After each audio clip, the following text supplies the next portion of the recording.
So good morning, good evening, wherever you are. This is Guy Christian Agbo with Goal 16 Podcast, your host. And thank you for tuning in. Today, we have another special guest.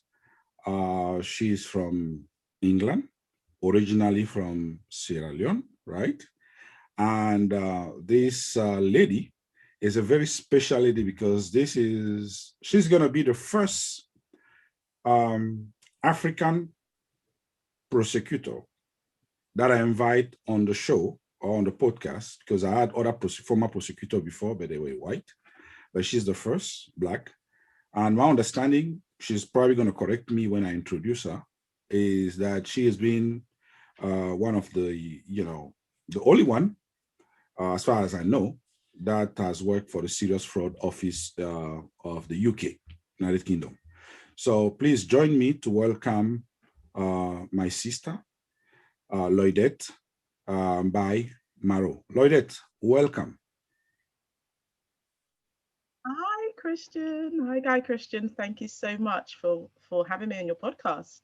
The pleasure is all mine. You are a very special person because in your former job, I will not become your friend for anything. How are you today?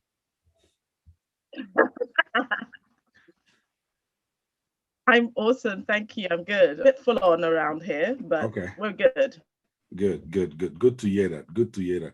So, Lloydette, let me ask you this. When did you become, let's talk about your former job, right?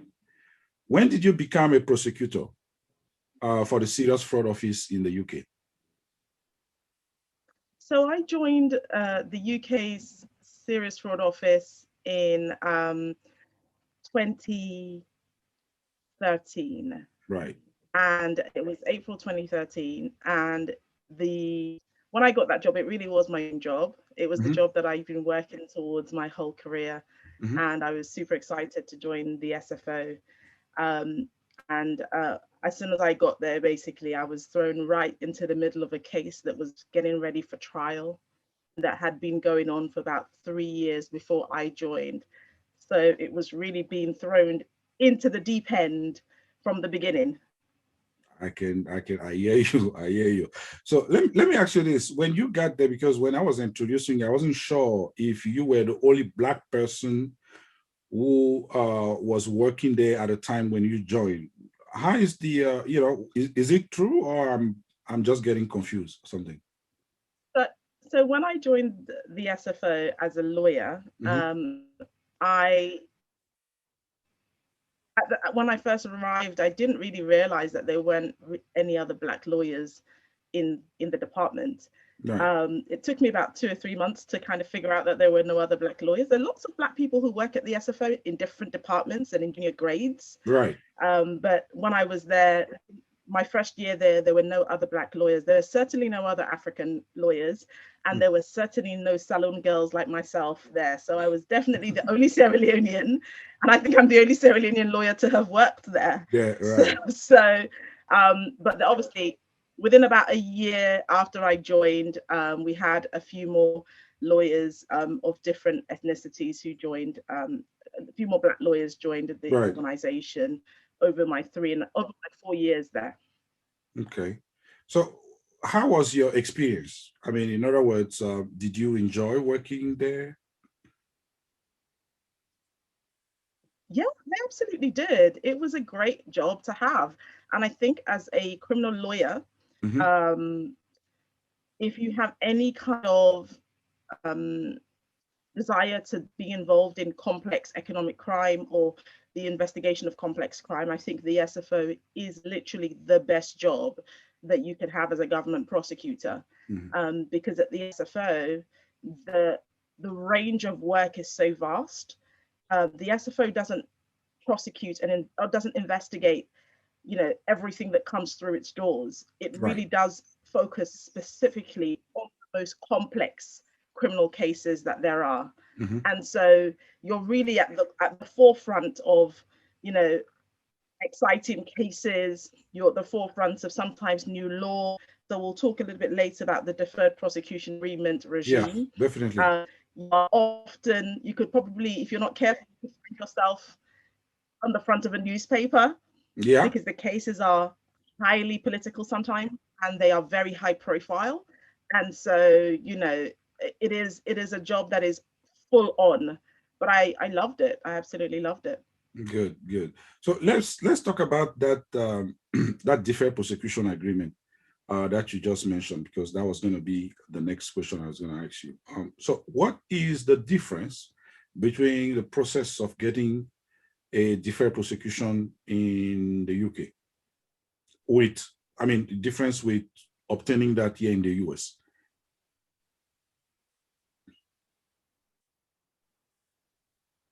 So the Deferred Prosecution Agreement 16, and it was as a response to the needs for the UK government and the Serious Fraud Office to really be pragmatic about how it dealt with corporate misconduct. We certainly, when you know, this law was being considered, you know, took a lot of inspiration from the US system, because obviously, you know, they are in essence, you know, the big brothers. They have been around and doing undertaking, you know, bribery and corruption investigations and using deferred prosecution agreements for many years. So we certainly drew influence and inspiration from them, from our US colleagues, and the US system. But the one distinguishing factor that I wanted to highlight actually in relation to our system in the UK is this. Number one, actually, there's two things I wanted to tell you about. The first one is that, contrary to the US system, where, for example, with the SFO, with the DOJ or the SEC, an organization can kind of come to the table and say, you know, we want a deferred prosecution agreement. We know we've done, you know, you've uncovered this issue. We want to come to the table and negotiate. That isn't the way that it works with the SFO. With the SFO, the organization has to, in essence, position itself in such a way that it then gets an invitation to enter into negotiations. So you can only be invited. And that process of getting to the point where the prosecutor determines that they want to invite this organization to enter into negotiations is a fairly long process. Number one, the company has to be in a position where it cooperates with the SFO's investigations and its requests for information.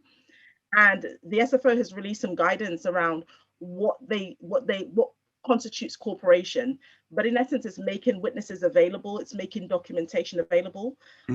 It's really making sure that you assist the SFO to move through its own investigation as quickly as possible. And giving them, you know, all the information that they need, uncovering all of the criminality that may have occurred. So if a company does that, if a company cooperates with the SFO's investigation and assists with that, then a point will come when the prosecutor has to determine whether there's a point where we understand the full scale of the criminality. Does the SFO prosecutor understand the full scale of the criminality? And then there's the decision made at that point that actually a DPA is suitable in these circumstances, and then the company is invited to enter into a DPA.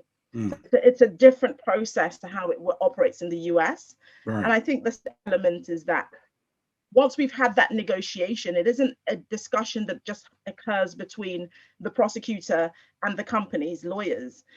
That we negotiate, you know, when I was working there, we would negotiate the agreement and then have to take that to court. And then a judge, a very senior judge, would oversee and literally look through all of the material, the facts, all of the evidence that supports this deferred prosecution agreement. And that judge independently would decide, one, whether this is an appropriate case for a deferred prosecution agreement. And number two, whether it's in the public interest to grant that deferred prosecution agreement to this company. So you have that additional step of judicial oversight, which is DPA doesn't happen. Okay. Wow. Very interesting. Lloydette, are you there? Lloydette?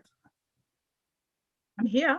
Okay, Can you hear I'm me? sorry. I'm sorry. I kind of lost you for a moment. I think we're having some, I don't know, some network issue, but thank you. Yeah. Hey, let me ask you this. Is the same process applied to non-prosecutorial agreement? I mean, the same process that you explained about the DPA, does that apply to when someone, wants a non-prosecutorial agreement, or it doesn't exist within your system? So our deferred prosecution agreements in the UK only apply to organisations. Individuals cannot avail themselves of a deferred prosecution agreement. What about the NPA, the Even a junior non-prosecutorial executive agreement for the companies? Is this the same thing? Yeah. Okay. So Go ahead. Sorry. Yeah. So in our system, basically, only organizations can have access to a deferred prosecution agreement. Individuals do not have the opportunity to enter into non-prosecution agreements like you do in the US. Right. So it's the only way for an individual is to go to trial. Right. And convicted. Right. Thank you. So what about the whistleblower program? I mean, how does the whistleblower program works in with the the SFO, or in the UK? Well, our system in the UK in relation to whistleblowers, we have a particular piece of legislation that governs the fact that if individuals blow the whistle, that they are protected from discrimination, they're protected from retaliation from their organizations. But I think the reality is that the legislation that surrounds whistleblowers in the UK is pretty thin on the ground. And I think, from my perspective, that it definitely needs to be overhauled. It needs a refresher, because ultimately the reality is this: we rely, as a former prosecutor, we rely on whistles to bring misconduct to our attention that we wouldn't ordinarily have found out about. If you look at the statistics that surround both in the UK and in the US and in most other jurisdictions, Western jurisdictions, most misconduct is brought to light by tip-offs. It's tip-offs. It's people Definitely blowing the whistle. Mm-hmm. But the reality is this, blowing the whistle is a huge risk. It's a financial risk. It's a career risk. Sometimes your life is in danger. Yep. And unfortunately, our system in the UK doesn't have the same financial incentives as the US. And we've got the EU, for example, who have put together a new whistleblower directive, which is coming into force. And corporations will have a number of years to implement some of those things that are in the directive. But obviously, we're no longer in the EU, so we don't have to comply with that. But the reality is we will probably, most of our corporations in the UK probably will do that. But there needs to be more protection for whistleblowers. But I think ultimately there is a bit of a system here where we feel uncomfortable about financially rewarding whistleblowers. Right. It's not the done thing. It's not the British thing. So I think there is a bit of a pushback against any kind of financial incentive that might be given to a whistleblower. But I think we have to have that conversation. Yeah. Because if somebody's going to lose their job, they're going to lose their livelihood and their career, then who's going to provide for them? Yeah. And they are doing something that they think is the right thing. Right. So I think there's a wider discussion around how we treat whistleblowers in this jurisdiction. And I think that conversation is being prompted by the EU regulations that are coming, the EU laws that are coming into place. Right. But now that the UK has left the EU, do you think there's still going to be, there would be another conversation, or the conversation will continue to that effect? So can you just repeat that question, please? Yeah, so what I'm There saying was a that beep. now that the UK has left Mhm. the EU, do you think Mhm. the conversation about incentivizing paying whistleblower, do you think that conversation will continue? Absolutely, absolutely, it has to. And the reason why it has to is this, because London has been known as the financial center of Europe for many, many, many decades now. Right. When you think about financial centers, you think about London, you think about New York, you think about Hong Kong.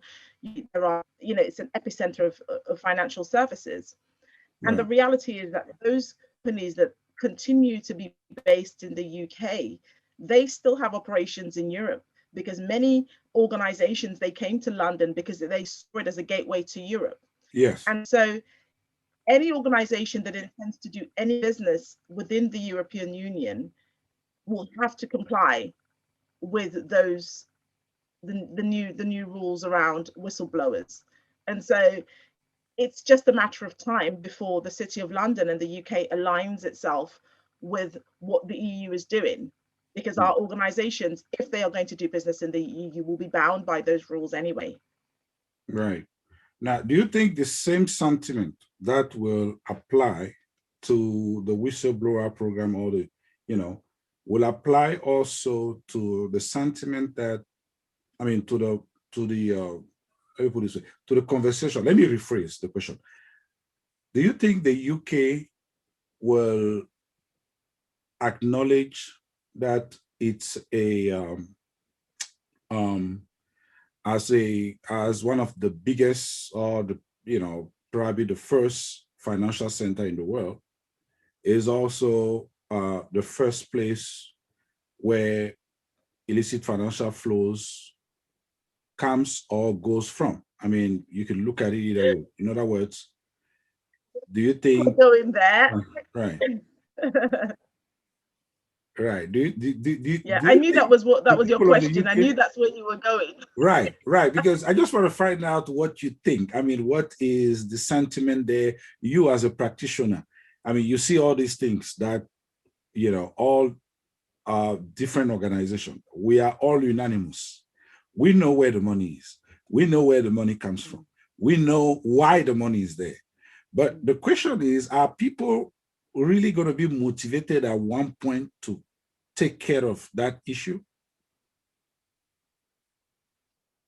Right. So this is something that I've spoken about a couple of times over the last couple of months, actually, Yeah. over the last year or so, because it touches on a couple of different issues, Guy Christian. Number Yeah. one, the first issue is around London is undisputedly known as the money laundering capital of the world. Okay. Yeah. So we know that illicit financial flows into the UK and into the City of London amount to about 90 billion a year. Yeah. Okay, that's just what it is. That's a rough estimate. I mean, that's even being candid. You are very candid. Yeah, that's exactly. Yeah. That's a rough estimate of about 90 billion is what is quantified. We also know that there are organizations there, the issue around enablers, so Yeah. there are firms, be those lawyers like ourselves, be they accountants, be they those in real estate, be those who set up, companies, who are all part of the problem. And it's not all lawyers, it's not all accountants, it's a very, very minority. We know that there's an issue around enablers, and there's an issue around those individuals who are facilitating the illicit financial flows into the UK. And so the government has released its economic crime strategy. There is lots of talk about, wanting to tackle these problems.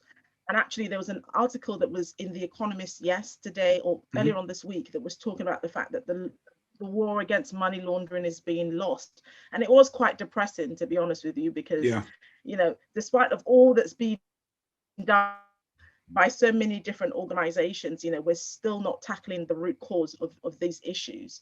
So for me, I'm not sure necessarily if there is sufficient political will to tackle it. I don't know, because it is a problem that I don't know, I think in some ways, countries have for many years turned a blind eye to corrupt money coming into the UK. I can only remember, I mean, when David Cameron was Prime Minister and he hosted the first economic crime summit, anti-corruption summit. I don't know if you remember, that was in 2016. I do remember.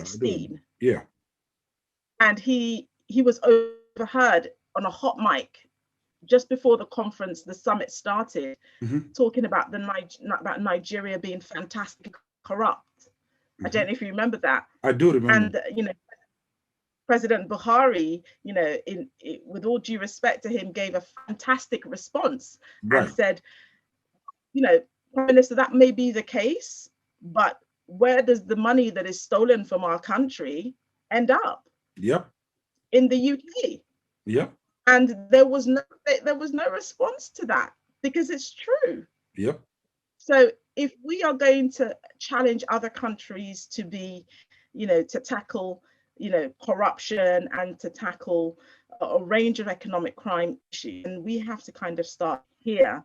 And we have to make sure that we stop people from bringing in dirty money and buying, multi-million-pound homes and, investing their money in the UK stock market and a whole range of other things. So that, it's a multifaceted problem that is going to need a multifaceted approach. It's not just about enforcement.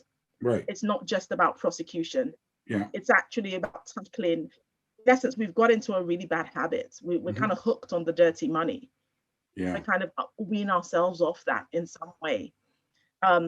Obviously, the Financial Conduct Authority, which is the regulator of financial services sector, they've initiated their first prosecution, money laundering prosecution of a UK bank called NatWest. And they've had the legislation to prosecute for 14 years. And only 14 years later are they actually starting their first criminal prosecution. Wow. Now, we welcome that criminal prosecution in the sense that it's good that they've started that.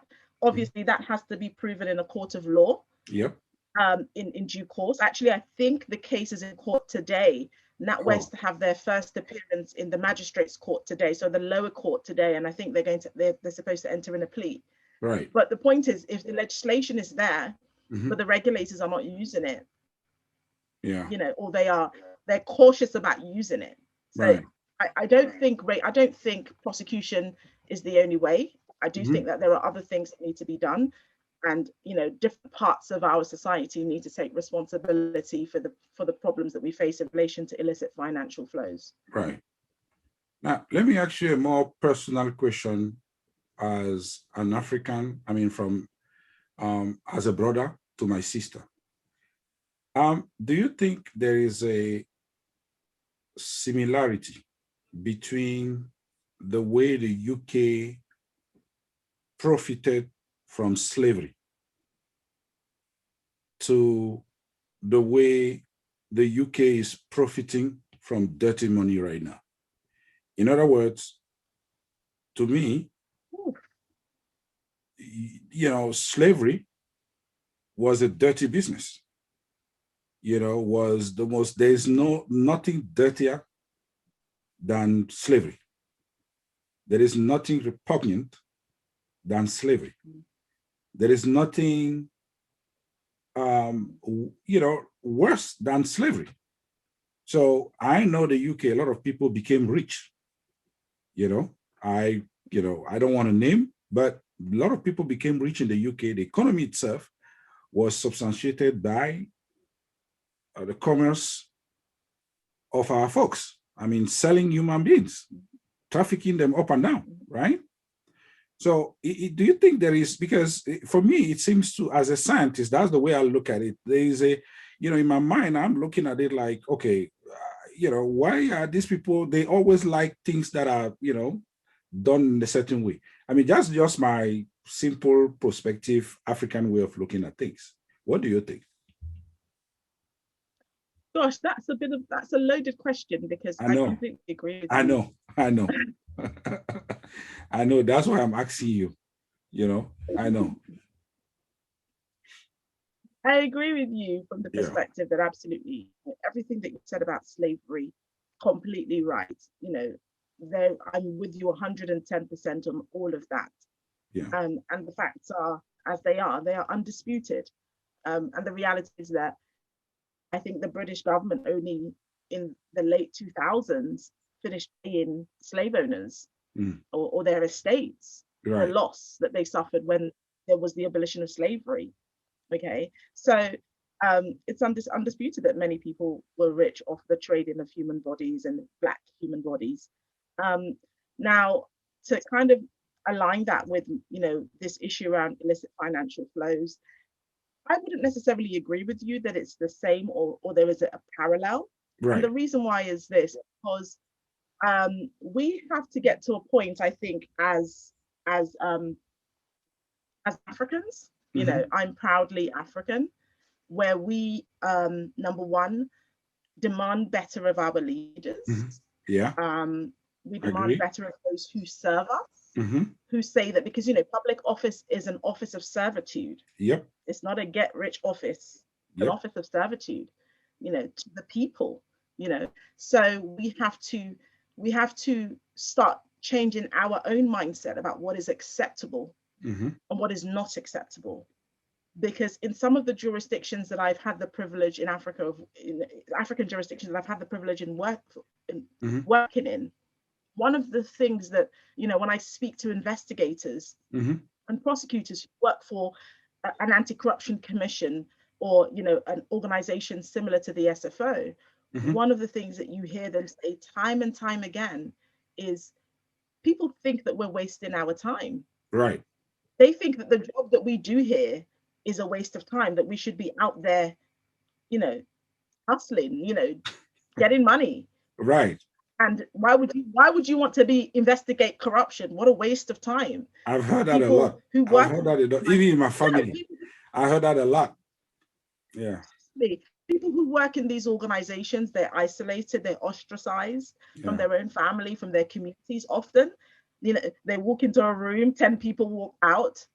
Yeah. So we have to start to check ourselves and recognize that the leaders that we have, if they don't do what they're supposed to do, then we deserve better. Yeah. And so I recognize and I agree with you that obviously corruption and the fact that these leaders, and politicians and whoever else is involved, civil servants, they siphon money from our communities and our nations and Yeah. bring them abroad.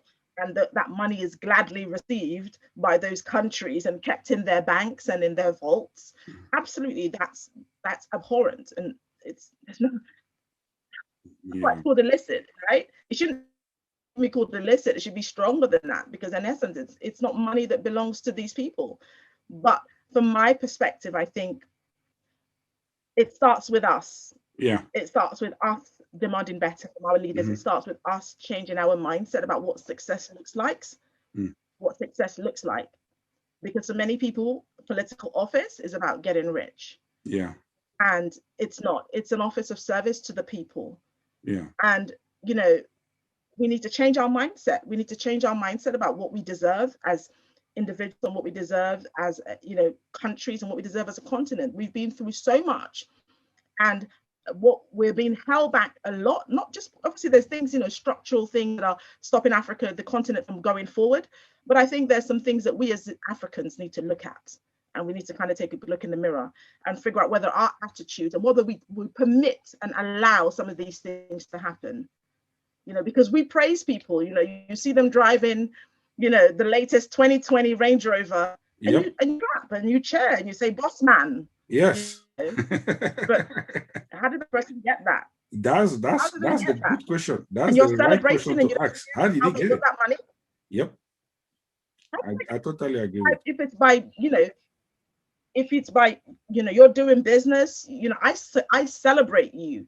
If you are doing business and you're doing things ethically and you're running an amazing, we've got amazing African entrepreneurs who are just absolutely doing immense things on the continent. Mm-hmm. But if, everybody wants to ride a Range Rover, but Right. nobody wants to work. Right. So Right. there's some issues around, you know, our mentality. Something you don't want to work for it, but you just want to wake up today and have a Range Rover and a big house. Yeah. Well, how does that happen unless you're going to steal money from somebody? So Yeah. for me, that's, yeah, absolutely. There's fault on the part of the West and Western democracies who receive this money, but I think also we as Africans need to start taking responsibility for demanding better of our leaders and demanding better of ourselves. Thank you for this, you know, very specific analysis of what's going on. Lloydette, I cannot thank you enough for accepting to have this conversation with me.